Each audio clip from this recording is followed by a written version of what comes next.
যে আমি চলে গেছিলাম স্টাইল বাজারে। সেখানে আমি প্রথমেই গেছিলাম আজকে কিডস সেকশনে। ফিডিং বোতল, ওয়াইপস, টুথব্রাশ, জুতো, বোতল, টুপি, ব্লেজার, ওয়েস্ট কোট গুলো দেখছিলাম। এগুলো সেট সমেত পাওয়া যাচ্ছিল। তারপরে ছিল অনেক টি শার্ট। দেখো, ওকে আমরা এই টুপিটা পরে দেখছিলাম কেমন লাগছিল। তারপরে ছিল অসম্ভব সুন্দর কালেকশনের শার্ট। শার্ট গুলো দেখে সত্যি মানে তুমি জাস্ট মুগ্ধ হয়ে যাবে, এত সুন্দর শার্টের কালেকশন ছিল বাচ্চাদের। আর ছিল অনেক রকমের জিন্স, সব বাচ্চাদের এগুলো।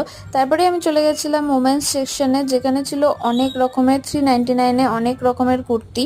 কুর্তিগুলো বেশ ভালোই ছিল আর অনেকগুলো সাইজেরও ছিল, আর ছিল প্রচুর পরিমাণে চুড়িদারের পিস। এগুলো তোমরা যদি কাউকে গিফট করতে যাও কোনো অকেশনে, অবশ্যই তোমরা এখান থেকে গিয়ে কিনে আনতে পারো, কারণ আমি বলবো অনেক রকমের ভ্যারাইটি ছিল। এছাড়াও ছিল আনারকলি গাউন, 3 পিস সেট। আজই তোমরা চলে যাও স্টাইল বাজারে, ওদের অনেকগুলো আউটলেট আছে। তোমাদের যদি এই ব্লগটা আমার ভালো লেগে থাকে তাহলে অবশ্যই লাইক, কমেন্ট, শেয়ার করতে ভুলো না। চ্যানেলটাকে সাবস্ক্রাইব করে পাশে থেকো। Thank you.